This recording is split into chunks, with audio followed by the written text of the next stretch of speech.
नहीं बनूंगी बहू। रूबीना की उम्र शादी लायक हो गई थी, लेकिन हर रिश्ता रूबीना का टूट जाता था। इसी बात से उसकी माँ परेशान रहा करती थी। ऐसे ही एक दिन सावित्री की बहन नंदिनी उसके घर आती है। ये क्या दीदी, आप तो बड़ी कमजोर हो गई हैं। आखिर किस बात की चिंता खा रही है आपको? नंदिनी, अब तुझे क्या बताऊं, मैं ना रूबीना के लिए बहुत परेशान रहती हूँ। बस रूबीना की शादी ने ही मुझे टेंशन दे रखी है। एक बार उसकी शादी हो जाए तो मैं भी टेंशन फ्री हो जाऊंगी। जो भी रिश्ता आता है वो टूट ही जाता है। पता नहीं क्या होगा मेरी बेटी का। अरे उसकी शादी कभी हो भी पाएगी या नहीं। हे भगवान, बस इतनी सी बात, आप उसकी शादी को लेकर इतना परेशान हैं? अरे दीदी, भगवान जो करता है ना अच्छे के लिए करता है। उसकी अब तक शादी नहीं हुई, क्या पता उसको कोई अच्छा सा लड़का मिल जाए जो उसको समझे, उसकी कमियों के साथ उसको अपनाए। हाँ, बिना बेवजह की टेंशन लेती रहती हैं। नंदिनी और सावित्री आपस में बात कर रहे थे, तभी रूबीना वहां आती है। अब बिल्कुल सही कह रही है मौसी जी, यही बात तो मैं मम्मी को समझाती हूँ, लेकिन मम्मी के कानों पर तो जू तक नहीं रेंगती, उल्टा मुझे डांट कर ना चुप करवा देती हैं।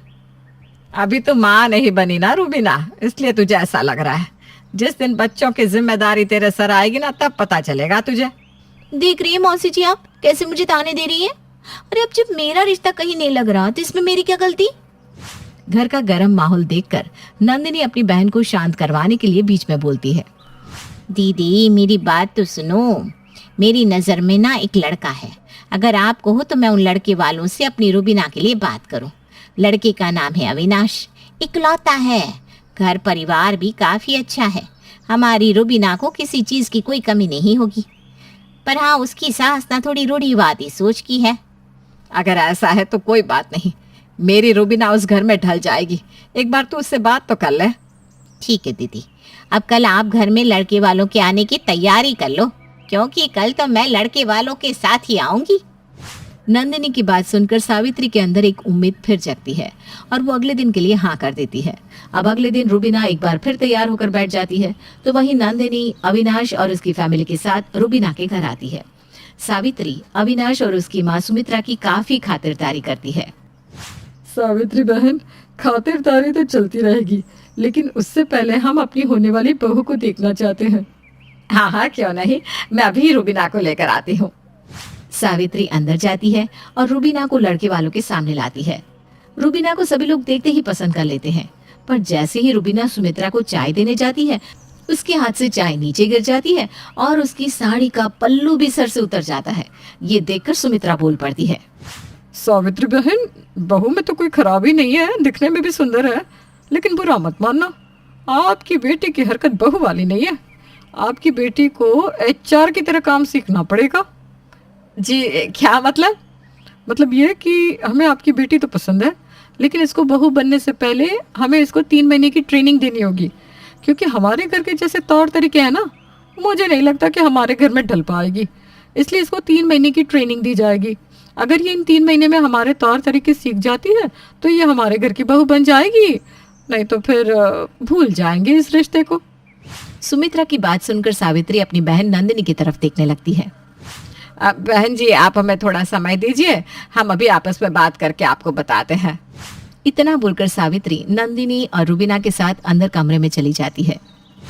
दीदी, मैं तो कह रही हूँ इस रिश्ते के लिए हाँ कर दो, क्योंकि भले ही ये लोग हमारी रूबीना को 3 महीने की ट्रेनिंग दे, लेकिन इस ट्रेनिंग से हमारी रूबीना का ही फायदा होगा ना। अरे लेकिन नंदिनी, हमारी रूबीना 3 महीने बिन शादी अपने ससुराल में रहेगी। अरे तो क्या हो गया, बिना शादी के ही वो ससुराल की जिम्मेदारी पहचान जाएगी। तो सोचो, जब उसकी शादी होगी तो वो अपने ससुराल को कितने अच्छे से संभालेगी। नंदिनी की बात से सावित्री सहमत हो जाती है, लेकिन तभी रूबीना कहती है, पर मौसी जी, अगर 3 महीने के बाद भी मैं इनकी बहू बनने के काबिल ना हुई तो मेरा रिश्ता टूट जाएगा। अरे तो क्या हो गया, इतने सारे रिश्ते टूटे हैं तो एक और टूटेगा। अरे क्यों इतनी चिंता ले रही है?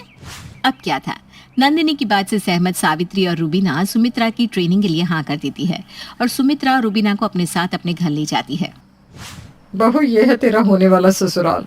फिलहाल के लिए तू अपने कमरे में जाकर आराम कर। मैं तुझे कल से इस घर के तौर तरीके सिखाऊंगी और ट्रेनिंग भी, ठीक है? जी माँ जी।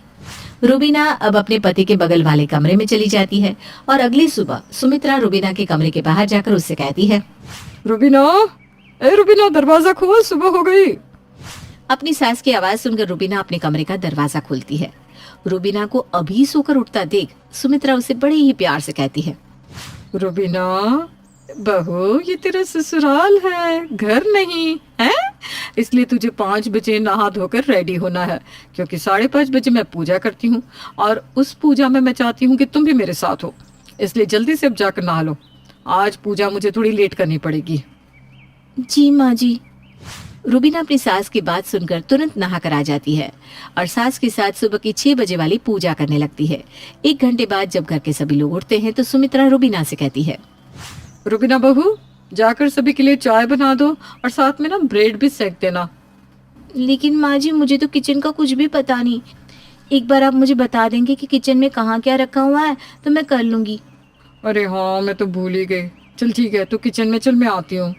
इस तरह सुमित्रा रुबीना को किचन का सब कुछ समझा कर आ जाती है। कुछ देर बाद रुबीना सभी के लिए ब्रेकफास्ट बनाती है। सभी ब्रेकफास्ट कर ही रहे थे तभी सुमित्रा रुबीना की कमी निकालते हुए कहती है, अरे बहू, चाय में तूने चीनी बहुत ज्यादा डाल दी है। तुझे बता दूं, हमारे यहाँ चाय कम चीनी वाली पी जाती है। ठीक है माँ जी, मैं आगे से ध्यान रखूंगी।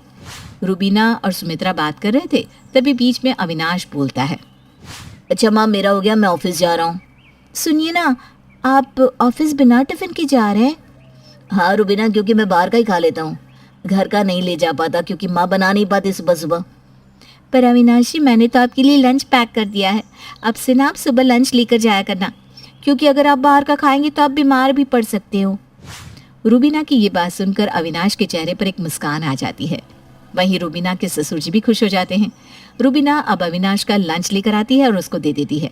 ऐसे ही पूरा दिन बीत जाता है और शाम को सुमित्रा की पड़ोसन सुमित्रा के घर किसी काम से आती है। तभी वहां रुबीना बिना पल्लू की चाय लेकर आती है। उसको बिना घूंघट के देखकर सुमित्रा कहती है, रुबीना बहू, ये हमारी पड़ोसन है और हमारे घर के तौर तरीके ये सिखाते हैं कि यदि आपके सामने कोई पराया आए तो आप उससे घूंघट करेंगे, इसीलिए आपसे जो भी तुम्हारे सामने आए उससे तुम घूंघट करोगी। सुमित्रा की ऐसी रूढ़िवादी सोच देखकर उसकी पड़ोसन भी घूर कर देखती है और बिना उससे बात किए वहां से चली जाती है। हालांकि ये बात रुबीना को भी थोड़ी अजीब लगती है, पर वो उस समय कुछ नहीं बोलती। तभी रुबीना के कानों तक उसके ससुर मोहित की आवाज आती है, अरे सुमित्रा, मेरी दवाइयाँ कहाँ रखी है? मेरा सर दर्द से फटा जा रहा है। जी आती हूँ। सुमित्रा मोहित के पास जाती है और उसकी दवाई देती है। दवाई खाने के बावजूद मोहित का सर दर्द ठीक नहीं होता, जिसके बाद रुबीना तेल लेकर अपने ससुर जी के पास जाती है और कहती है, पापा जी, कभी कभी ना दवाई नहीं बल्कि मसाज काम आती है। लाइए, मैं आपके सर की मसाज कर दूं। देखना, 2 मिनट में आपकी सर का दर्द गायब हो जाएगा। इस तरह रुबीना अपने ससुर के सर की मालिश करती है।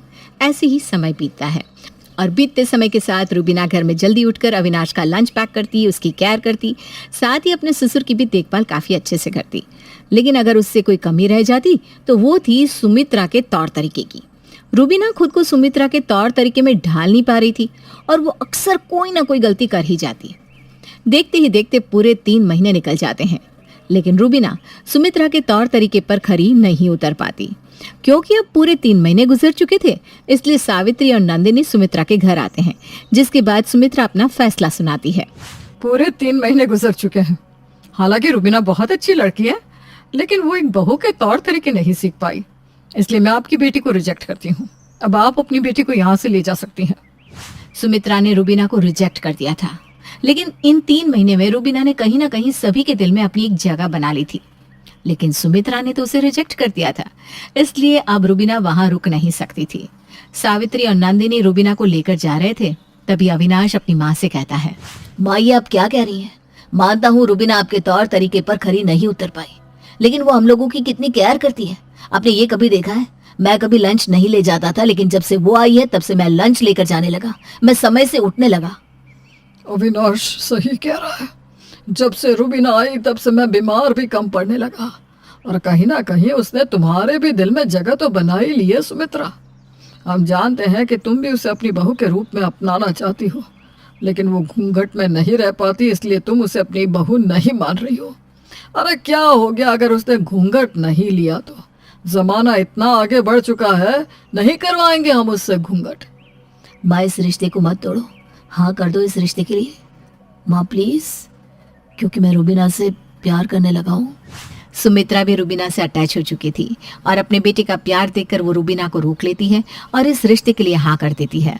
जिसके बाद कुछ ही समय में सुमित्रा बारात लेकर रुबीना के घर जाती है और उसे पूरे रीति रिवाज के साथ अपनी बहू बनाकर अपने घर ले आती है।